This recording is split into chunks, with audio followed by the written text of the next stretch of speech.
मैं पहले दिलीप बाबू के बारे में बोल दूँ, he is the chairman of the Kshatriya Samaj. He has been associated for a very long time and he has played a very positive role. लेकिन I would like him to speak rather than me speak myself. Thank you very much. Thank you মহারাজ. আজকে আমিও ত্রিপুর ক্ষত্রিয় সমাজের advisory কমিটির chairman পদ থেকে পদত্যাগ করে এবং সেটা আমাদের ত্রিপুর ক্ষত্রিয় সমাজ থেকে সাংবাদিক প্রেস মিটের মাধ্যমে এটা ডিক্লেয়ার হয়েছে, আমরা রিজাইন করেছি.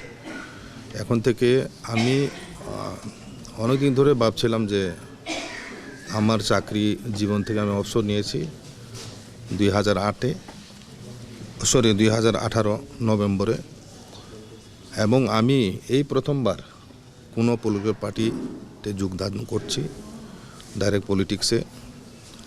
মহারাজের নেতৃত্বে ত্রিপুরা রাজ্যে যে আঞ্চলিক দলের নতুন আঞ্চলিক দল হিসাবে আত্মপ্রকাশ করেছে, নতুন প্রত্যাশা নিয়ে নতুনভাবে আমরা আবার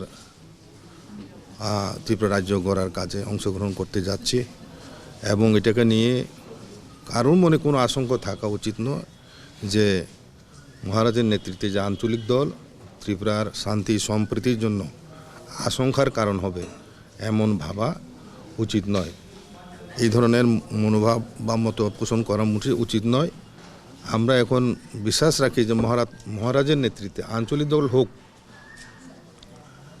বিধানসভা নির্বাচনে নিশ্চয়ই আঞ্চলিক দল জাতীয় দলের সঙ্গে যাদের সঙ্গে দাবি দাবা নিয়ে আঞ্চলিক দল হিসাবে ত্রিপুরা মথার যে দাবি বা আইপিএফটি যে দাবি, ত্রিপুরা ল্যান্ড মেজর যে ডিমান্ড, সেই দাবি নিয়ে যদি কোনো পার্টি ন্যাশনাল পার্টি তারা রাজি হয় এবং মেনে নেই, তাহলে ন্যাশনাল পার্টির সঙ্গেও বিধানসভা লোকসভায় ইন রাইটিং হবে.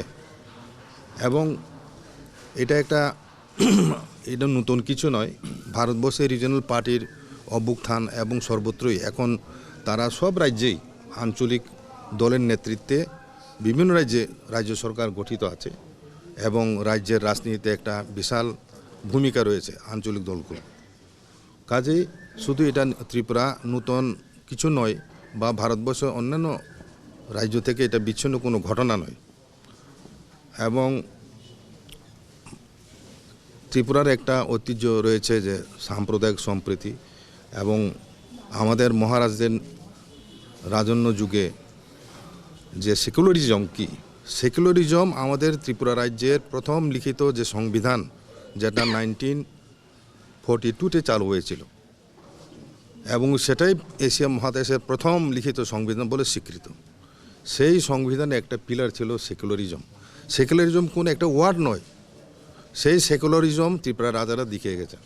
ত্রিপুরা রাজার আমলে বিভিন্ন ধর্মাধর্মী বিভিন্ন ধর্ম বিশ্বাসের লোক বসবাস করত, বিভিন্ন সম্প্রদায়ের লোক বসবাস করত. এটা একটা কসমোপলিটন টাইপের একটা স্টেট ছিল. সর্বধর্মের লোক ছিল, রাজার প্রজা, সবাইকে রাজা সমান দৃষ্টিতে দেখতেন. সেই রাজবংশের উত্তরাধিকার হিসাবে আজকে মহারাজ প্রদ্যুৎ কিশোর দেববর্মা আমাদের এই ত্রিপুরা মথার নেতৃত্বে রয়েছেন. তাই সমগ্র শুধু উপজাতি অংশের মানুষের নয়, ইভেন অনুপজাতি মানুষ যারা জনসাধারণ রয়েছে ত্রিপুরার বাসিন্দা, তাদের সবার উন্নয়নের জন্যই মহারাজ কাজ করবে. মহারাজ এমন না যে আঞ্চলিক দল করছে বলেছে যারা মানে অন্যান্য সম্প্রদায়ের লোক তাদের জন্য ভাববেন না. এই ধরনের সংকীর্ণতা অন্তত আমাদের মহারাজের মধ্যে থাকবে না, কখনো থাকতে পারে না, এটা আমরা বিশ্বাস করি. কাজেই নতুন দিশায় নতুন প্রত্যাশা নিয়ে এই অভিযাত্রা শুরু, সেটা নিয়ে বিভিন্ন ধরনের প্রশ্ন থাকবে এবং রাজনৈতিক ময়দানে বিভিন্ন মতাদর্শ লোকেদের নেতৃবৃন্দের সঙ্গে অনেক ইলেকশনের সময় যা হয় একে অপরের সমালোচনা, সেই সমালোচনা গঠনমূলক সমালোচনা হয়. এবং ত্রিপুরাতে একটা ট্রেন্ড দেখেছি যে উপজাতিদের সাংবিধানিক অধিকার নিয়ে কথা বললেই কিছু কিছু পলিটিক্যাল পার্টি সেটাকে সাম্প্রদায়িক একটা ইয়ে দিয়ে আখ্যা দিয়ে তাদেরকে বিভ্রান্তি সরানোর চেষ্টা করে। এই ধরনের ধারণা পোষণ করে তা রাজ্যের সম্প্রীতি শান্তির জন্য মানে সহায়ক না, আমি ব্যক্তিগত মনে করি। কাজেই আমি বেশি কথা বলবো না।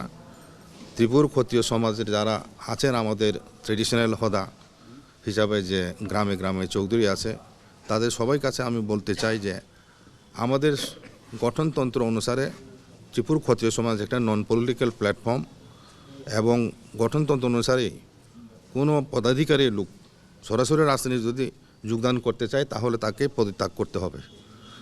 এই নিয়ম অনুসারে আমি পদত্যাগ করেছি। এখন ক্ষত্রিয় সমাজ কোনো অফিসিয়াল পোস্ট আমি নেই। কাজেই কেউ যেন আমাকে ক্ষত্রিয় সমাজের চেয়ারম্যান বলে ভুল না করে এখন থেকে।